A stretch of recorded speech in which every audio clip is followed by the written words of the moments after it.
Hello dear students. In previous class, we studied about the process of transcription and we studied that the information from DNA is converted to RNA by the process of transcription. Today, we will first study the three main types of RNAs which are produced, their functions and their structures. And then we will study genetic code.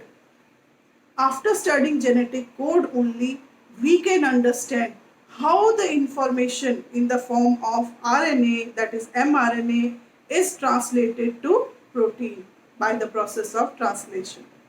So let's begin with the three types of RNAs. The three main types of RNAs produced are, first is mRNA, that stands for messenger RNA, tRNA, transfer RNA, and rRNA, ribosomal RNA. Let's find out what is their function. First, mRNA, that is messenger RNA, as the name suggests, it carries the message of transcript DNA from the nucleus to the cytoplasm. So whatever cistron is there, that is structural gene, the information is passed on from nucleus to cytoplasm. That is the function of mRNA. Then tRNA, it carries the amino acid to ribosome during protein synthesis. Its main function is just like an eye and hand. I will explain while explaining the diagram of tRNA. Fine. Then third is rRNA, that is ribosomal RNA. Ribosome is the protein factory. It is the place where protein synthesis begins. So the contribution of rRNA is in the process of synthesis of ribosome. So it associates with proteins to form ribosomes. So these are the three main functions. Now let us come to the structure. mRNA is a single-stranded linear structure. It's just a transcript of DNA. But the structure of tRNA, it is called clover leaf-like structure. Why it is called clover leaf? Because clover is a plant. So this, it looks like the leaf of a clover, and it has got different sites, four main sites. This is the site which will carry the amino acid. So this is called amino acyl loop or site. This is the place where it will attach to the amino acid. And this is called anticodon loop. Based on this anticodon loop only, the amino acid is surged. So in a way it acts like an eye, this anticodon loop. Now, and this acts as a hand. So during protein synthesis, this transfer RNA will bring that amino acid to the ribosome. So this loop is called as the ribosomal binding loop or T-arm, whereas the opposite is D-arm or D-loop. This is mainly the site for enzyme binding. The enzyme which will help in charging the amino acid is amino acyl synthetase. So this will charge the amino acid so that it will help in the peptide formation during protein synthesis. So this is a very important structure. That's why the structure of tRNA is called adapter structure. It acts like an adapter. It behaves like an eye through which it can find out the specific amino acid through anticodon loop, and arm with the help of this amino acyl end, it will pick up that right amino acid and it will bring it to the site. So this and acts as an hand, this and acts as an eye. That's why it is called as an adapter molecule. It's very important. Now, third is rRNA. Its structure is spherical complex structure.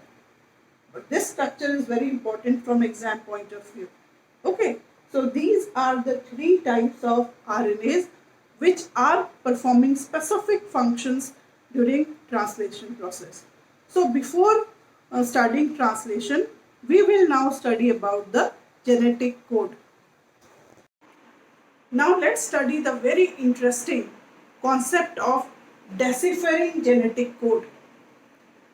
The information which is coming from the DNA in the form of mRNA is translated in the form of proteins.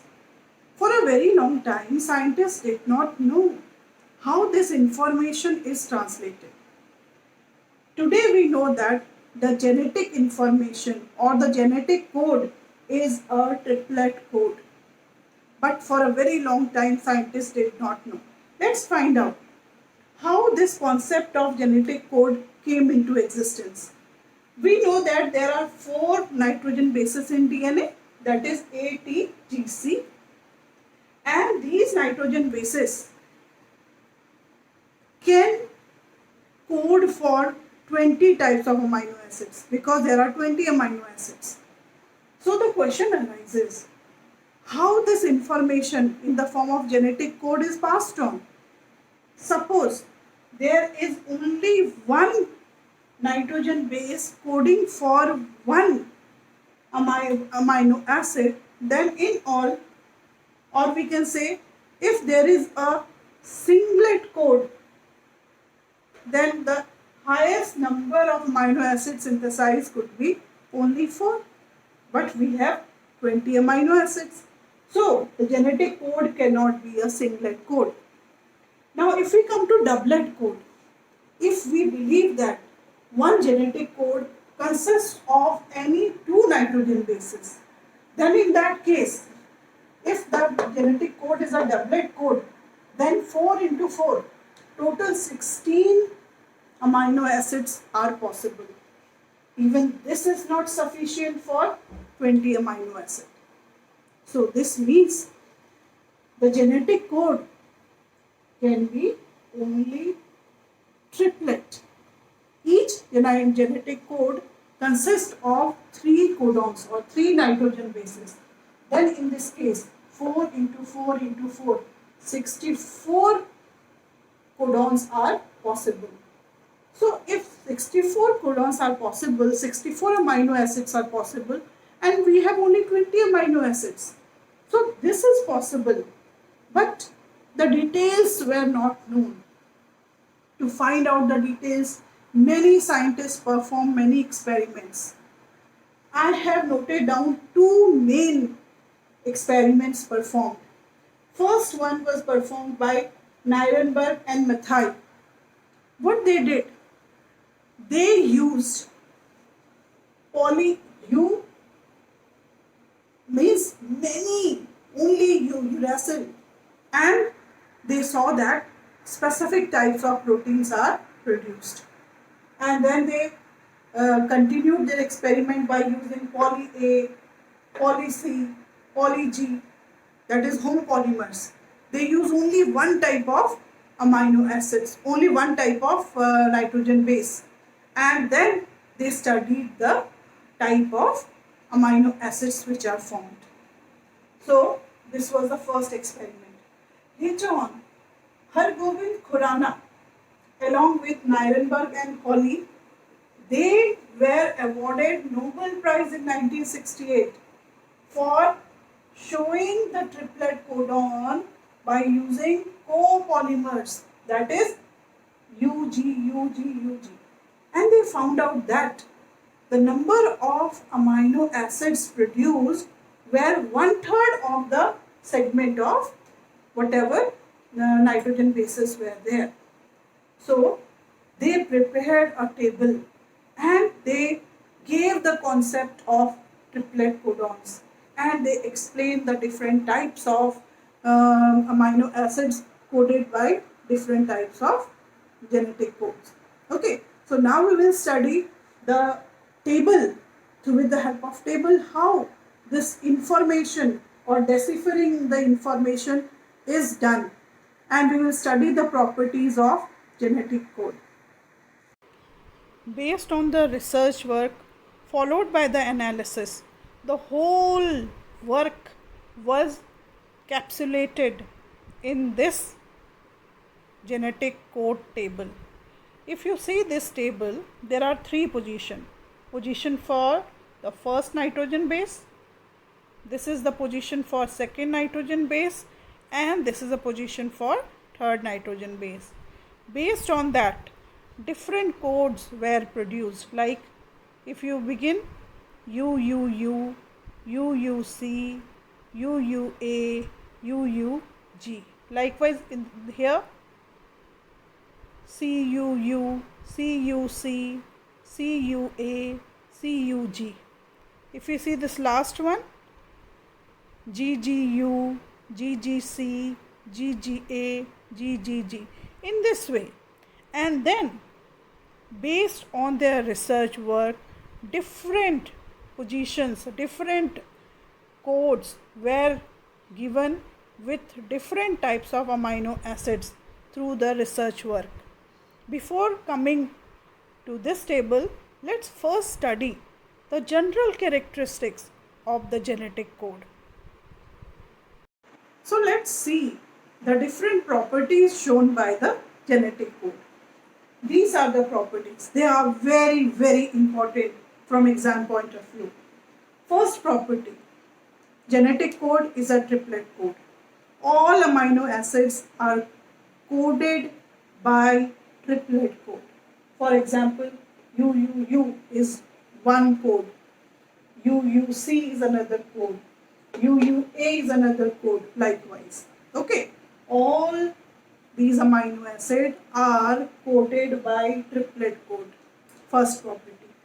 Then next, when you take a segment of mRNA, and when these nitrogen bases are there is no punctuation shown by a genetic code. They are in continuation.